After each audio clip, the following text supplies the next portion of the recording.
Ladies and gentlemen, it is time for WWE Hell in a Cell. This Sunday coming up is going to be one excellent pay-per-view. Now, I'm not going to waste your time with an intro. I know why you're here. You want to see what I think is going to happen at Hell in a Cell. So, let's get into my predictions. First match is Chad Gable and Shelton Benjamin versus the Hype Bros on the Kickoff show.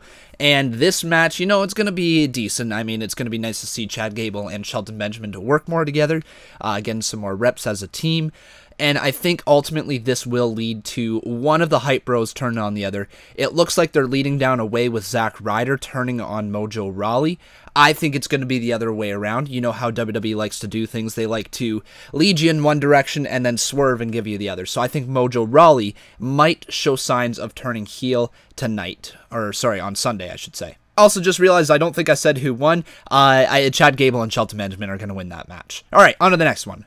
Rusev versus Randy Orton is the next match, and I think this match is going to be good. Very, very good. I've actually enjoyed this feud all the way up to this point. It's been annoying on Rusev's end. We've had some long segments on Rusev's end, but it was so rewarding to see Randy Orton come in and just RKO Aiden English and to get some revenge back at Rusev. I loved how this started off like Rusev losing a very short match against Randy Orton, but then winning a really short match against Randy Orton and just kind of building up from there. So it's been a great little feud. Hopefully we see Rusev walk out with the win. I think this could be the start of something big for Rusev. He feels like a big deal once again, and he could go on to main event SmackDown the way that it's been going recently. So I'm thinking Rusev walks away with the victory. Next, we have the glorious Bobby Roode versus the very lost Dolph Ziggler. Now, Dolph Ziggler is one of my favorites of all time. If any of you watch my videos, you know that he's just only behind Chris Jericho for all time. So every single match he's in, I root for him. I root deep and hard for Dolph Ziggler. I want to see the guy win. I want to see him get a big push, and I want to see him continue on to bigger and better things. I don't know if this is the end of the feud right here, and I don't know how this feud ends with giving Dolph Ziggler just the win right out the gate, or just giving Bobby Roode the win out of the gate. So if they're going with just a one-off, it's going to be Bobby Roode. If they want to continue this feud, I think Dolph Ziggler pulls out a cheeky win somehow, something shady happening to continue on this feud, kind of go into the one-on-one, and then the third match would be the tiebreaker sort of thing. So I'm going to give this, because I'm such a Dolph Ziggler fan, to Dolph Ziggler. Next is the United States Championship match between Baron Corbin and AJ Styles. And this match, I think it'll be good. I think a lot of people have been underestimating Baron Corbin's ability in the ring. I think he's good at what he does. He needs some work. His microphone work has improved a lot, though. He doesn't sound so much like a robot anymore. And I think this is kind of the reset that Baron Corbin needs. He got the new theme music. He got the lyrics with it. And I think now is the time to put a mid-card title on Baron Corbin and see if he can run with it. So let's get that United States title off of AJ Styles. He needs to belong in the main event scene. It's needing for AJ Styles to go back to the main event scene, not hold on to the United States title. Let Baron Corbin run with it for a little bit, have a feud with Ty Dillinger. So right there, I think Baron Corbin wins this United States Championship. Next, we have the match that I personally think is going to steal the show once again. They've had nothing but amazing chemistry in the ring. It's the New Day versus the Usos in a Hell in a Cell match. This match is going to be fun. Now, the reason why I'm really looking forward to this is because not only do these guys have great in-ring ability, not only do they have great chemistry, but this Hell in a Cell 2-on-2 dynamic changes the cell completely.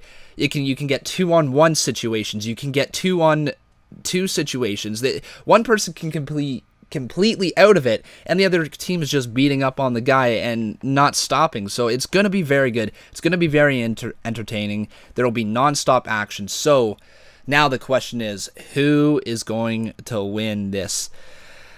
You see, as much as I love the Usos, and I love how they are, in my opinion, the best tag team in the world right now.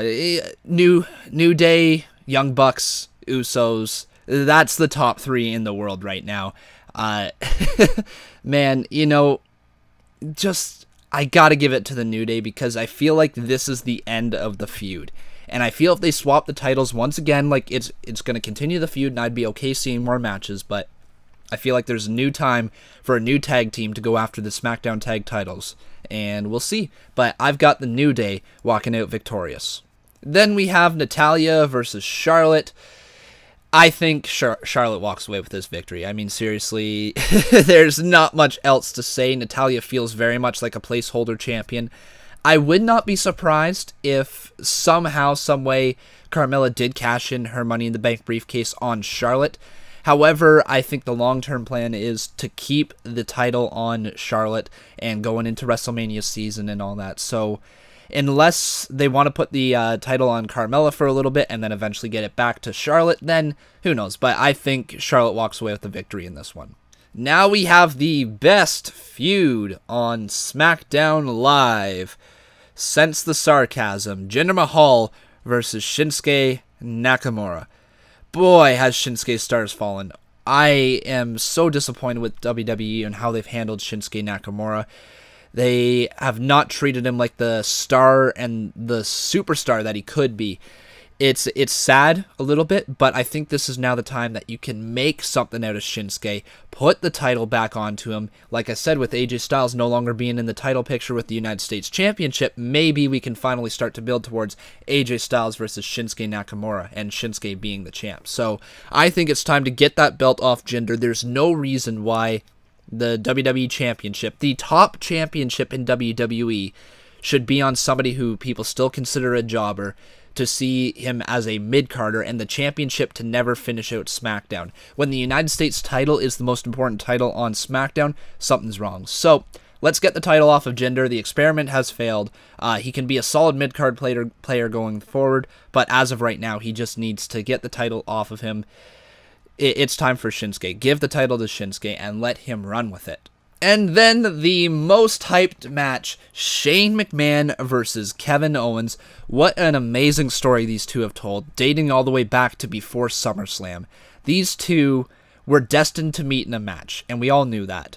It feels like they belong inside Hell in a Cell with this feud, because all of a sudden this feud has gotten really personal, with Kevin Owens completely snapping and attacking Vince McMahon. Shane McMahon getting laid out on the last go-home episode of SmackDown. I think this is an excellent feud. Hopefully the match will be good. I think it'll be better than what people are expecting. And with Kevin Owens doing all the hinting that he's going to throw Shane McMahon off of the top of the cell, I think we are going to see one insane bump from Kevin Owens. And that is scary, because that dude is absolutely amazing. And if he can take that bump, then you know what? It might be... the sky's the limit for Kevin Owens if he can walk out of this Hell in a Cell with a victory after taking a massive bump like that. Either that, or Kevin Owens just absolutely destroys Shane McMahon. But I see no reason for Shane McMahon to win this match. There's zero reason.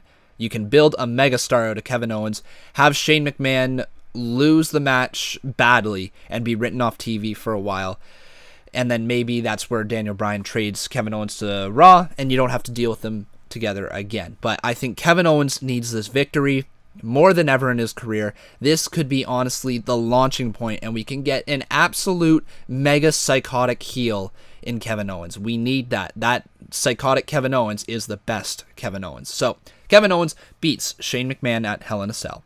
But yeah, that's my predictions for this Sunday's Hell in a Cell. What do you guys think? Do you agree with my predictions, or do you disagree? Let me know all your predictions down in the description below. It's very easy to do. Description, comments. Down in the comments below. Just let me know, and we'll hopefully be able to work together, make some good predictions, and then we'll see this Sunday. So make sure, if you are interested in seeing my live reactions to this show, make sure you come on along this Sunday. I'll be having a couple friends with me. We'll be having fun, as we always do during the live stream. So make sure you do that this Sunday. But till then, guys, thank you so much for watching. If you enjoyed the video, be sure to leave a like on it. If you're brand new, make sure you subscribe. Be sure to check me out on Twitter at Conman167 and support me on Patreon. But thank you very much for watching. That's it for me, and I'll see you guys this Sunday.